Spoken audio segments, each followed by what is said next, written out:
ခဲ့တဲ့အချိန်တိုင်းပျော်ရွှင်ခဲ့ရပြီမဲ့ဒီနေ့တော့အတူတူတေခွင့်ရတော့မှာမဟုတ်ပဲသူကဘေရီယံမုတ်ကိုတုံးရင်အသက်နဲ့ဂျင်းရမယ်လို့ပြောခဲ့တာမှန်ပေမဲ့နယ်ယူတို့ရဲ့အသက်လို့တော့သူမပြောခဲ့တဲ့အကြောင်းရှင်းပြလိုက်ပါတယ်အဲအကြောင်းသူကဒိန်ခဲ့တာမဟုတ်ပဲငပိန်းကောင်ကတေချာနားမထောင်ခဲ့တာဖြစ်တဲ့အကြောင်းပြောလိုက်တယ်သူကအစတည်းကအမှန်တိုင်းပြောလိုက်မယ်ဆိုရင်လေတေချာပေါက်နယ်ယူတို့ကညင်းမယ်ဆိုတာနယ်ယူတို့ရဲ့အကြောင်းလူတိုင်းချက်ပိုတီးရဲ့ခူရာမာကဂျင်းမိနေခဲ့တာဖြစ်ပါတယ်ဒင်ချူရီကီတွေကတေးပြီးစတော့ယူခံရရင်တေဆုံးတဲ့ဆိုပြီးမြဲဒါကတော့အဲ့ဒါနဲ့မတူဘူးပုံမီစွာပြောက်ွက်ရုံလောက်ပဲရှိမှဖြစ်တဲ့အတွက်ခူရာမာကနယ်ယူကိုနှုတ်ဆက်စကားစပြောလိုက်ပါတယ်အဲ့ချိန်ကျမှနယ်ယူကလည်းသူ့ကိုခူရာမာကညာပြောခဲ့တယ်ဆိုတာဘောပေါက်သွားတယ်ပုံမီမိတ်ကကြီးကတော့သူ့ကိုအဲ့လိုဆိတ်ရှုံးဖို့ကောင်းတဲ့အကြည့်နဲ့မကြည့်ဖို့သတိပေးလိုက်ရင်သူသွားရတော့မယ့်အချိန်ကလည်းညီးကပ်လာပြီဖြစ်လို့အစစအရာရာဂယူးဆိုင်ဖို့ကျမ်းမအောင်လေးကိုမှားခဲ့လိုက်ပါတယ်သူနဲ့အတူမရှိတော့တာကြောင့်နယ်တိုမှာအချင်းကားလို့စွမ်းအားတွေရှိမှမဟုတ်တော့ပဲအရင်လိုတဆူရိုးဆက်ဆန်ခေါင်းမတုံးမဲ့တက်ခိုက်မယ်ဆိုရင်သူ့နောက်လိုက်လာရလိမ့်မယ်လို့လည်းသတိပေးပါတယ်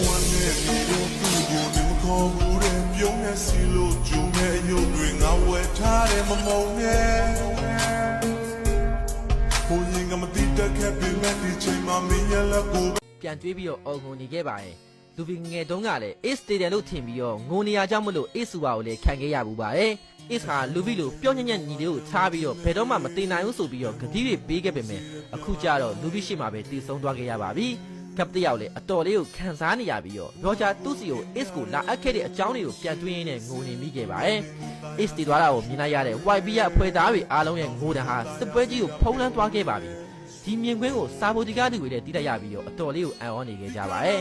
လူဘီဟာလည်းအတော်လေးကိုစိတ်ထိကြိုက်နေပြီးတော့အဆက်မပြတ်အော်ဖြစ်နေသေးပါရဲ့အခုဖြစ်နေတဲ့လူဘီရဲ့ခံစားချက်တွေကြောင့်လူဘီဟာရှင်ကွဲပြီးတော့အသက်အန္တရာယ်ထိပါရှိနိုင်တယ်လို့အိုင်ဗန်ကပြောနေခဲ့ပါရဲ့အခိုင်တုန်းကထပ်ပြီးတော့လူဘီကိုပါတတ်ဖြစ်ဖို့လုပ်တဲ့အခါမာကိုကဝင်တားပြီးတော့သူ့အသက်ကိုထမပေးနိုင်တော့ဘူးလို့ပြောလိုက်ပါရဲ့ပြုံးနေစီလို့ဂျုံနဲ့ရုပ်တွေငါဝယ်ထားတယ်မမုံနဲ့ဘုံရင်ကမတိတက်ခဲ့ပြီးမှဒီချိန်မှာမင်းရလက်ကိုပဲအလုံးဝတမ်းရဲ့ရေစက်ကောင်းအောင်လေးသာတီးနေမမရှိတဲ့ငါရမနဲ့တစားပြုံလို့သာကြည့်ွယ်သူရဲ့ဒီနာရီကူမပြီးပြီမဲ